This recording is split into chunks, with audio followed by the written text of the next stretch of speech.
Mic check, 1, 2, 2. Soul Food, episode 2. Back at it. We're here for another week. This is awesome. Hello, Brian. How you doing, bro? How's your week been? Sick. Well, my week has been interesting, to say the least. We got some new studio lights. This is awesome. The lighting is going to be a lot better. The front view and the side view. Alright, so something that happened to me this week. I went to my first college volleyball game. It was Long Beach versus UCLA. And not gonna lie, when I sat down there and I started watching it, I I honestly thought it was a little silly. I thought it was silly at first. I thought it was silly because there was a lot of production and energy going into this game. A lot of energy and production going into the sport. And what I was observing was a bunch of athletes on both sides of this net really going after it. And coming from the sport of boxing, which is very violent and deals with hand-to-hand combat, just you and one other person, I thought that this team of athletes getting extremely hyped over tossing a ball over a net. I know I'm oversimplifying it, but just viewing that, it was silly to me at first. And then I began to realize that what professional sports, what college sports are, it's really entertainment at the end of the day. It is entertainment for the people in the crowd. The people, the audience, there would drive everything. They drive sales. They allow the athletes to continue doing what they do. And that putting on a show is very, very important because these people spent their hard-earned money to come and watch this. And so if it's boring, it's not going to be worth it. So they had cheerleaders, they had the live band, they had the school band there. They had a DJ. It was really cool. The energy was awesome from both sides of the team. Not only the athletes but the audience members. It was cool. And so once I started to realize this, and especially for college sports, college sports are great because the money that is earned there through the sponsors, there's a lot of sponsors that were there. Money earned through all that gets to support the programs from the school and gets to support the athletes as well, the scholarships for the students. And so towards the end, it started to warm up to me. And, I just stopped taking it so serious. And, I enjoyed myself. I had a good time. And another realization I made about that is I have respect for any athlete, anyone who's performing under that amount of pressure, because even if the sport is not extremely difficult, having to perform with a lot of eyeballs on you, it's a lot of pressure. And to be able to do that, or just doing that, just putting yourself in that situation where there's a lot of pressure on the line, especially for teams. If you're on a team sport, there's the risk of disappointing your team. And so it's a lot of pressure, and I have a lot of respect for athletes who do that. Anyway, so the rest of my week, I felt that I underperformed this week. I felt that I could have been, on a scale of 1 to 10, I could have been operating at a 10. However, I was operating at about a 6.2. And I was operating at a 6.2 because I was falling for various temptations, and that was throwing me off course, off track. It killed my momentum. And after work, after training, after my basic responsibilities such as chores, I have free time, and I want to be able to utilize, to be able to optimize, to be able to really use his free time to to work on my passions, to work on my side hustles, and to just do what I love to do and just grow as a human, to educate myself, and just to grow, just to enrich my life, right? I don't want to waste this free time, because now that I'm working, I have less time, less energy, and I really value it now. A lot more than I did before I had a job.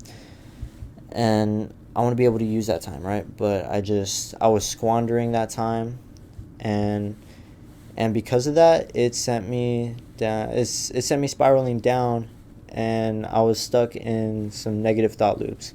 I was able to get out of it, but those thought loops, those negative thought loops, came from negative mental programming and conditioning. And this is my old conditioning. This is my old conditioning coming back. This is my old mental conditioning coming back.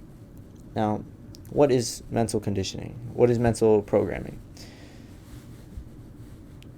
I want you to imagine that our brain is like a supercomputer, and our self-talk and the media that we consume is the program that this supercomputer runs on.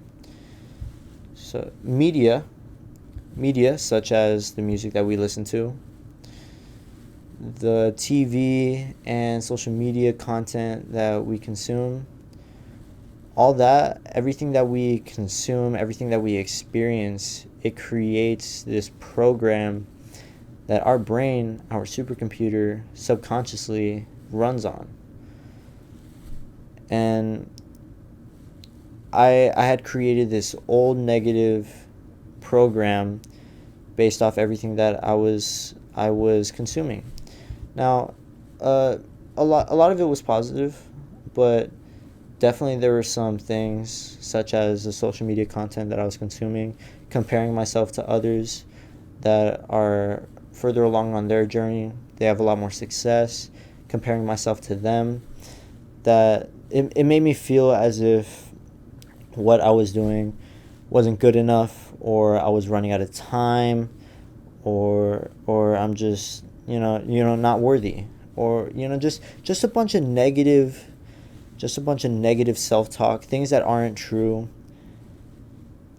And we just really need to be conscious and aware of what we're feeding our brains, what we're consuming, the media that we're consuming, how we talk to ourselves, because that creates a mental program. Now, I've created a new mental program, especially after I realized how important mental programming and conditioning is. And I became aware of everything that I was consuming and my own program, and I wanted to make a change. And I did.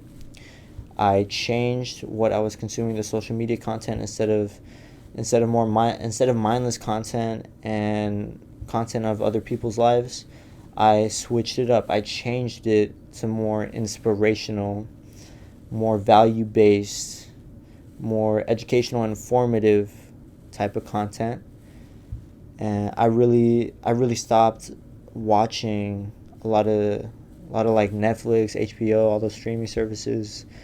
I really stopped watching like TV and movies, and just was really focused on I am really focused on educational material, whether it's podcasts, whether it's educational videos on YouTube. That's how I like to spend, because we all need to relax, we all need to unwind, right? And so in my time, I like to learn something, like I said, enrich my life and grow as a person. And I'm tired of these negative thought loops. I'm tired of this negative self-talk. I'm tired of this negative programming. I'm tired of feeling like I'm not worthy, because I am. And you are too. We are worthy, and we don't deserve to be treating ourselves this way and to be feeling this way. And if we can do something about it, we 100% should. And it's not easy, because it's going to take a while to rewire your brain and rewire your programming. but it is definitely worth it. As soon as I started making those changes, I immediately felt a difference. Although there are going to be struggles, trials, tribulations, like this week, my programming is better. However, when you fail, you need when I fail, sometimes that negative programming comes back because it's powerful. I've had it for a long time, but it's going to take a while for me. It'll take a while to rewire and to reprogram. However, we have to get comfortable with failing and to not beat ourselves up, because that's counterproductive. If you beat yourself up and you're focused on what you did in the past, how you failed in the past, you're squandering that moment that you could use to change things and to right that wrong and to just do better. So we need to change that relationship with failure. We need to change that programming, 100%. And next week, I'm just going to be a lot more aware, a lot more conscious of that self-talk. And even if I fail, because I'm bound to fail, I'm not perfect, you're not perfect, none of us are perfect. So it's really no use in beating ourselves up and being hard on ourselves and telling ourselves these things. Self-love. Be kind to yourself. Give yourself some time. Feed your brain positive media, positive self-talk. Yeah.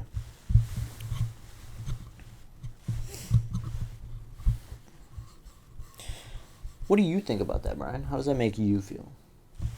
How's your mental programming? Pretty chill, huh? Yeah, for sure.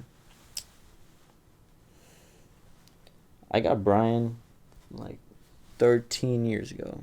It's been about 13 years, and I was a lot younger then. And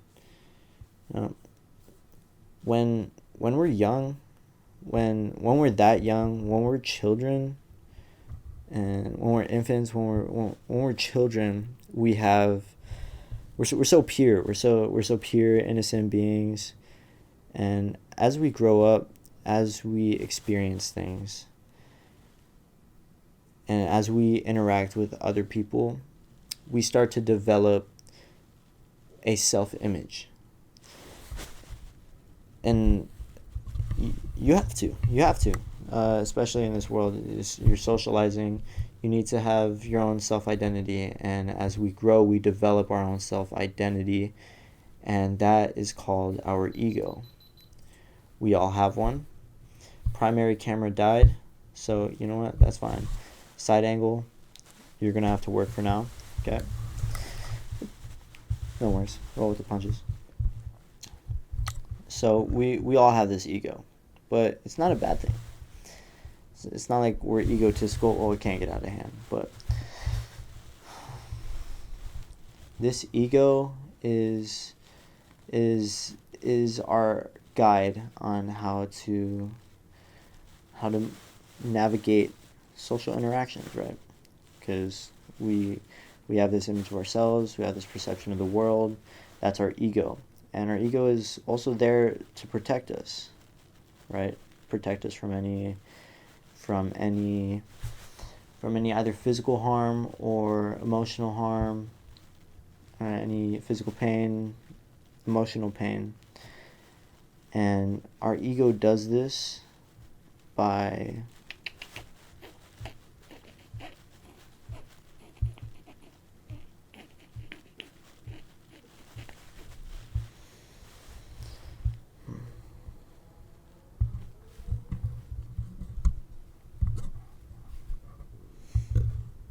fuck.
Now, as we get older, our ego develops, and our ego develops to protect us from our reality. It helps us cope with any confusion, disconnection, and loss of love. Fuck. No, it's okay. It's okay.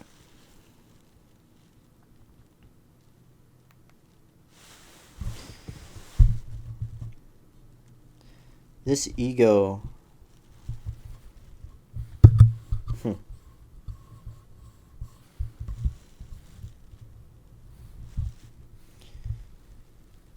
As we get older and older, we experience things. Our ego develops as well, and it helps us cope with the traumas of life.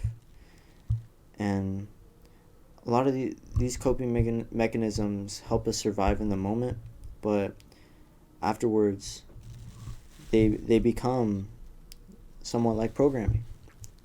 Like these coping mechanisms become programming in ways and become ways that we deal with situations in our reality. And a lot of the times it can be harmful. A lot of the times it can be insecurities. A lot of times it can be self-doubt, trying to protect us from embarrassment, trying to protect us from shame, trying to protect us from any kind of emotional pain. And that can really inhibit us from tapping into our full potential. That ego is there to protect us, but it can also at a certain point inhibit us as we get older, as we start to become the adults that we're meant to be.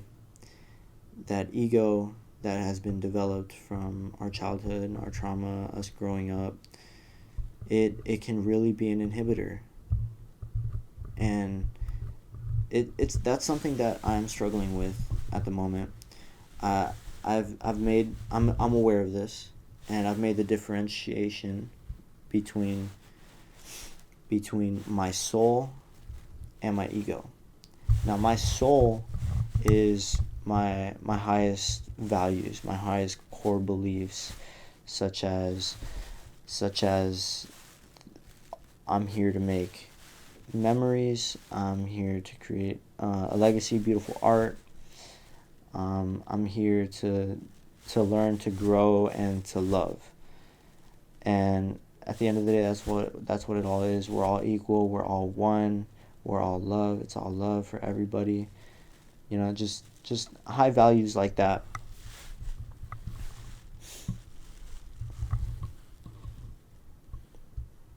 And